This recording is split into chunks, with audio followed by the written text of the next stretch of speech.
உபாகமம் 8ஆம் அதிகாரம். நீங்கள் பிழைத்து பெருகி கர்த்தர் உங்கள் பிதாக்களுக்கு ஆணையிட்டு கொடுத்த தேசத்திலே பிரவேசித்து அதை சுதந்தரிக்கும்படி நான் இன்று உங்களுக்கு விதிக்கிற எல்லா கட்டளைகளின்படியும் செய்ய சாவதானமாய் இருப்பீர்களாக.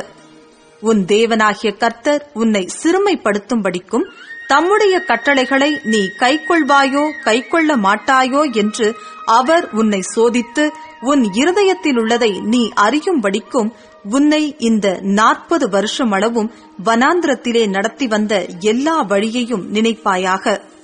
அவர் உன்னை சிறுமைப்படுத்தி உன்னை பசியினால் வருத்தி மனுஷன் அப்பத்தினால் மாத்திரமல்ல கர்த்தருடைய வாயிலிருந்து புறப்படுகிற ஒவ்வொரு வார்த்தையினாலும் பிழைப்பான் என்பதை உனக்கு உணர்த்தும்படிக்கு நீயும் உன் பிதாக்களும் அறியாதிருந்த மன்னாவினால் உன்னை போஷித்தார். இந்த 40 வருஷமும் உன்மேலிருந்த வஸ்திரம் பழையதாய் போகவும் இல்லை, உன் கால் வீங்கவும் இல்லை. ஒருவன் தன் புத்திரனை சிட்சிக்கிறது போல உன் தேவனாகிய கர்த்தர் உன்னை சிட்சிக்கிறார் என்று நீ உன் இருதயத்தில் அறிந்து கொள்வாயாக. ஆகையால் உன் தேவனாகிய கர்த்தருடைய வழிகளில் நடந்து அவருக்கு பயப்படும்படிக்கு அவருடைய கற்பனைகளை கைக்கொள்ள கடவாய். உன் தேவனாகிய கர்த்தர் உன்னை நல்ல தேசத்திலே பிரவேசிக்க பண்ணுகிறார். அது பள்ளத்தாக்குகளிலும் மலைகளிலும் இருந்து புறப்படுகிற ஆறுகளும் ஊற்றுகளும் ஏரிகளும் உள்ள தேசம்.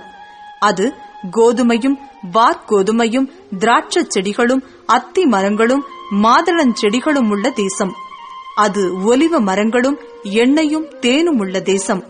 அது தாழ்ச்சியில்லாமல் அப்பம் புசிக்கத்தக்கதும் ஒன்றும் உனக்கு குறைவுபடாததுமான தேசம். அது கல்லுகள் இரும்பாயிருக்கிறதும் செம்பு வெட்டி எடுக்கத்தக்க மலைகளும் உள்ளதுமான தேசம்.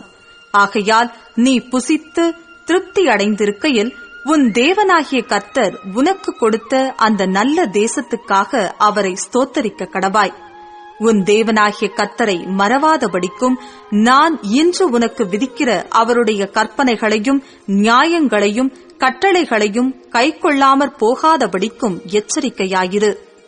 நீ புசித்து திருப்தியாகி நல்ல வீடுகளை கட்டி அவைகளில் குடியிருக்கும் போதும் உன் ஆடு மாடுகள் திரட்சியாகி உனக்கு வெள்ளியும் பொன்னும் பெருகி உனக்கு உண்டானவையெல்லாம் வர்த்திக்கும் போதும் உன் இருதயம் மேட்டிமையடையாமலும் உன்னை அடிமைத்தன வீடாகிய எகிப்திலிருந்து புறப்பட பண்ணினவரும் உன்னுடைய பின்னாட்களில் உனக்கு நன்மை செய்யும் பொருட்டு உன்னை சிறுமைப்படுத்தி உன்னை சோதித்து கொள்ளிவாய் சர்ப்பங்களும் தேள்களும் தண்ணீரில்லாத வறட்சியும் உள்ள பயங்கரமான பெரிய வனாந்திர வழியாய் உன்னை அழைத்து வந்தவரும் உனக்காக பாறையான கன்மலையிலிருந்து தண்ணீர் புறப்பட பண்ணினவரும் உன் பிதாக்கள் அறியாத மன்னாவினால் வனாந்திரத்திலே உன்னை போஷித்து வந்தவருமான உன் தேவனாகிய கர்த்தரை நீ மறவாமலும் என் சாமர்த்தியமும் என் கைபெலனும் இந்த ஐஸ்வர்யத்தை எனக்கு சம்பாதித்தது என்று நீ உன் இருதயத்தில் சொல்லிக் கொள்ளாமலும் இருக்க எச்சரிக்கையாயிருந்து உன் தேவனாகிய கர்த்தரை நினைப்பாயாக. அவரே உன் பிதாக்களுக்கு ஆணையிட்டு கொடுத்த தம்முடைய உடன்படிக்கையை உறுதிப்படுத்தும்படி இந்நாளில் உனக்கு உண்டாயிருக்கிறது போல ஐஸ்வர்யத்தை சம்பாதிக்கிறதற்கான பலனை உனக்கு கொடுக்கிறவர். உன் தேவனாகிய கர்த்தரை நீ மறந்து வேறே தேவர்களை பின்பற்றி அவர்களை சேவித்து அவர்களை பணிந்து கொள்வாயானால் நிச்சயமாய் அழிந்து போவீர்கள் என்று இன்று உங்களுக்கு சாட்சியாய் அறிவிக்கிறேன். உன் தேவனாகிய கர்த்தருடைய சத்தத்திற்கு நீங்கள் கீழ்ப்படியாமற் போவதினால் கர்த்தர் உங்களுக்கு முன்பாக அழித்த ஜாதிகளைப் போல நீங்களும் அழிவீர்கள்.